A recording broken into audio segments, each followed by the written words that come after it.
What's good, beautiful people? I'm the Black Thumb, and this is my man's Ayati.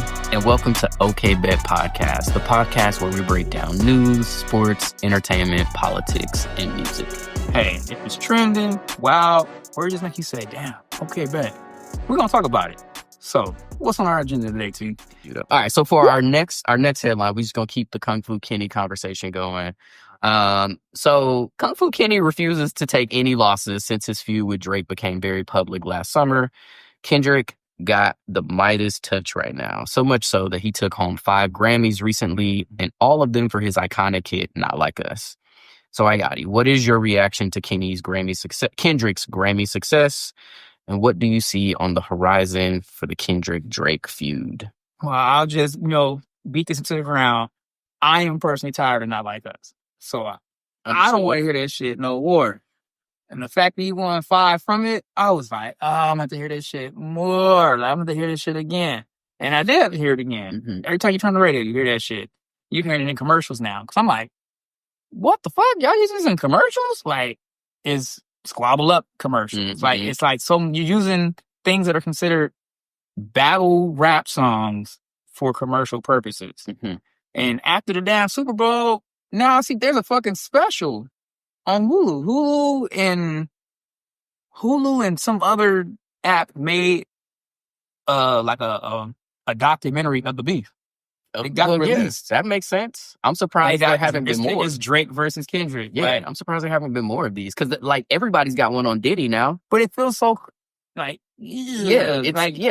to me. Like it almost feel like how it's capitalism. What's the old movie? Remember that vampire and the werewolves with Twilight? Mm-hmm. And it was Eddie versus Edward versus Jacob.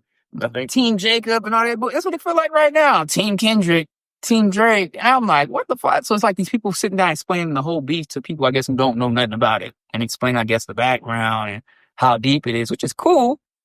But it feels like icky to me. It feels very commercial. But I guess right now it's a lucrative moment. So 100%. Everyone's trying to take advantage of it. And that's why I'm not surprised that, it was like the Grammys, they was like, oh, we're going to take to this moment. They trying to make the moment theirs. Like, hey, we're the voice of music. Look at this. And I think like they trying to validate Kenny, and Kenny already validated. I think he doesn't. He holds them Grammys, but I think he don't really give a fuck. Like, he like, dude, this ain't my best shit. Yeah. We all know Not Like Us is not Kendrick's best shit. Yeah, for sure. Collard Greens to me is still Kendrick's best song. That shit with Schoolboy Q fucking get played forever for me. I don't give a fuck. It is the best song ever. And then it's a song that just doesn't come up on no streaming services. I guess it never got cleared or something. But that Spiteful Chant, that is a motherfucking affirmation. You can wake up in the morning saying that shit. And to me, it's some of Kendrick's best songs. I'm like, you winning Grammys off of this shit? I'm like, okay, all right. Okay, bet. Okay, bet. Okay. So that's how I feel about it. Like, it doesn't make me love Kenny more or less that he now got Grammys for the song. Yeah. It just, okay, that's all right. That's cool.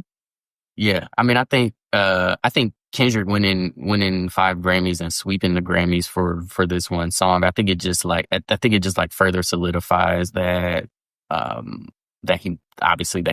he won, which we already knew. Like it was never in question whether or not Drake had a chance in this situation, or whether or not Drake really put Kendrick in a position where he felt like he had to really fight for his life in this situation. Like, it was never that. I think also it just speaks to cultural, like how much of an impact this song has had culturally. And I say that because it's like Kendrick wrote it as an ode to Black culture, and to really call Drake out on the fact that he was appropriating our culture and has been for a long time for his own personal gain. Yeah. And obviously compared him to that of the colonizers that are currently here and those of yesteryear. And I think now it has become such a cultural touchstone that other cultures are using it as a rallying cry, right? Yeah. Which is kind of weird. Which is weird. And that's the part that gets it's like, okay, I'm I'm here for like for the exposure of it. I'm here for like the pro blackness of it. I'm obviously here for Kendrick like stepping up and standing up for his community, specifically Compton Watts, but also the black community at large. But it does feel a little cringy when other cultures are like, they not like us. Yeah, I can see like I can see weird like corporate like mixers and icebreakers, like trying to get everybody all riled up. And everybody's playing. They not like us. They not like us. And like getting their team riled up with this. Like you need Lowe's versus Home Depot and Home Depot workers coming out. They not like us. They not like us. Trying to get their employees riled up and shit. It's like, bro, you're missing the whole message. Like, but I think that is not what was intended. Yeah, that shit. But I think for me, like one of my biggest takeaways from the Grammys was obviously Kendrick was still in Pete Petty mode. He went to the Grammys in a Canadian tuxedo, which was great. It was so great. But no, I think like him, just like he is. What I love about Kendrick is he has been consistent in his messaging and in his modeling since he has been back out, since he's been outside.